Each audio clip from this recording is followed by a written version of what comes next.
بات تو یہ ہے کہ پہلی بات تو لیٹر کی جہاں تک تعلق ہے عثمان صاحب، 2-3 چیزیں بڑی اہم ہیں. اکثر اوقات ہم سمجھتے ہیں کہ کانسپریسی یہ ہوتی ہے کہ فارن آفس جو ہے وہ یہاں ایک فوج لائے گی اور وہ جا کے سارا کچھ آگے کرا کے لوگوں کو بتا دے گی. ایسا کبھی نہیں ہوا. فارن آفس صرف خط میں مطلع کیا کرتا ہے، باقی کام سی آئی اے کیا کرتی ہے. سی آئی اے اس وقت تک 72 کے قریب مختلف ملکوں کی حکومتیں بدل چکی ہے، رجیم چینج کر چکی ہے. ان میں سب سے زیادہ ریزسٹنس ان کو پڑی تھی کانگو میں، اور آج انہوں نے کانگو میں اس کی اسیسینیشن کی تھی 1984 کے اندر لممبا کی.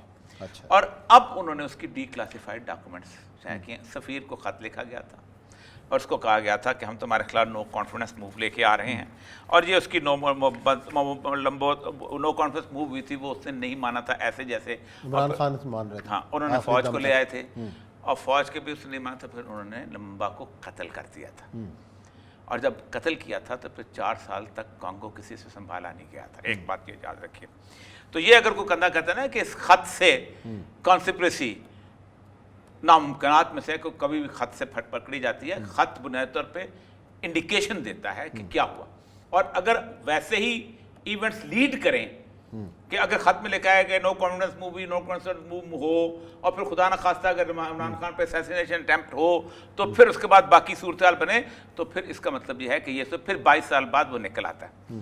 اور سی آئی اے وہ چیز ہے. یہ میرے سامنے ایک کتاب ہے، اس کے میں بتاتا ہوں. اس کا نام ہے کنفیشنز فرام اے پروفیشن.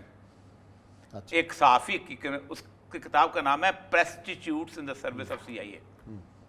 ٹھیک ہے. اس نے وہ لسٹ دی ہے پوری دنیا میں سی آئی اے کے لوگوں کی کہ جن کے ذریعے سی آئی اے جو ہے رجیم چینج کرتا ہے. وہ کہتا ہے کہ 2 لوگ ہوتے ہیں، سیاستدان اور دوسرا پریس کے لوگ جن کو انہیں خریدا ہوتا ہے. تو ایک بات تو یہ ہے کہ یہ میں تو سمجھتا ہوں کہ اگر پاکستان میں یہ بار بار ہوا رجیم چینج، عمران خان کی پہلی دفعہ نہیں ہو رہی. میں نے یہاں کھڑے ہو کر ابوالقاسم فضل الحق کی رجیم چینج ہوئی، اسکندر مرزا کو لایا گیا، چودھری محمد علی کی ہوئی، محمد علی بوگرا کو لایا گیا، شعیب کو لایا گیا، ایوب خان کو لایا گیا. باقاعدہ سی آئی اے آج کاغذ نکال کے کہتی ہے کہ اپرووڈ ہے، ایوب خان کو لایا گیا. ضیاء الحق کو مروایا گیا، بھٹو خط لہراتا لے گیا. عمران خان نے پہلی دفعہ کہا کہ یہ میرے پاس آیا، اس کو اوپن انکوائری کرو. میں کہتا ہوں سیکورٹی کمیٹی میں اب دنیا بچے کو پتا ہے یار اب ان کیمرہ کس کھاتے میں ہوتا ہے. اب کیا میں غدار ہوں 22 کروڑ عوام میں سے، مجھے ان کیمرہ کیوں نہیں دکھایا جاتا؟ مجھے یا تو بتا دو اور یہ مقبول جانے غدار ہے. نہیں، اگر ایک سوال یہاں پہ ہو رہی ہے صاحب، اگر تو امریکی کانسپریسی ہے اور جو نیا وزیر اعظم ہے آ کے یہ کہے کہ میں سی پیک کے منصوبہ سپیڈ اپ کر رہا ہوں جو رکے ہوئے تھے 4.25 سال سے، تو امریکی کانسپریسی سی آئی اے یہ اگلا سوال ہے. یہ وہ ہے کہ بعد کی بات ہے کب ہوگا اس کی سی پیک کی جو ہے نا. آپ کو یاد ہے عمران خان صاحب آپ کو یاد اوپن ہے انکوائری کرا رہا تھا. آپ کو یاد ہے کہ جس وقت یہاں پر سی پیک پہ جہاں پر اورینٹ ٹرین چل رہی تھی شور مچا تھا، تو وہاں پر بلوچستان میں دھماکہ ہو گیا تھا، اور انہوں نے پتہ کیا کہا تھا کہ اگر اورینٹ ٹرین کوئٹہ میں بنی ہوتی تو ہمیں بھی 100 وکیل مروانے کی ضرورت تھی. تو چائنیز سفیر نے پتہ کیا کہا تھا؟ We will directly deal with the provinces. اچھا ٹھیک. تو یہ کوئی مسئلہ نہیں ہے کہ سی پیک چلانا شروع کرے گا تو یہ ہو جائے گا. کانسپریسی جو ہے نہیں ثابت ہوگی. کانسپریسی سی آئی اے جب نکالے گی، اندرا گاندھی کی کانسپریسی نکالی ہے نا، ثابت ہوگی. اوپن ہونا چاہیے. اگر انہوں نے سپریم کورٹ کو دیا نا، سپریم کورٹ کو بلانا چاہیے.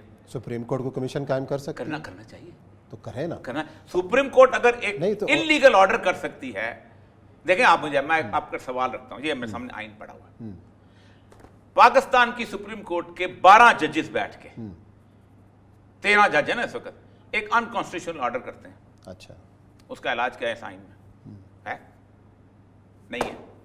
اچھا، آپ ان کو پارلیمنٹ میں بلا سکتے ہیں؟ نہیں بلا سکتے.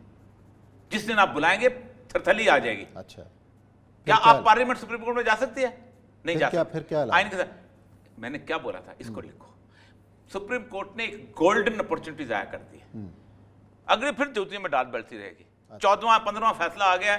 14 گالی کھا رہے ہیں نا، جیسے منیر کھا رہا ہے، اب تک کھائیں گے، کھاتے چلے جائیں گے مستقل، جب تک آپ اس آئین کو ٹھیک نہیں کرتے، جب تک اس ڈیموکریسی کے آئین کو ٹھیک نہیں کرتے آپ نے کچھ کہا. اچھا آپ آ جائیں، چھوڑیں اس بات کو، اس بحث کو. مسئلہ سارا یہ ہے کہ یہ سارے کا سارا آپ کہتے ہیں کہ یہ صورتحال بن گئی اور یہ شہباز شریف صاحب آ گئے. اچھا، پہلی بات تو یہ ہے کہ مجھے تکلیف اس بات پہ ہوتی ہے کہ اس ملک کی ساری پرائمائز ڈیموکریسی جو ہے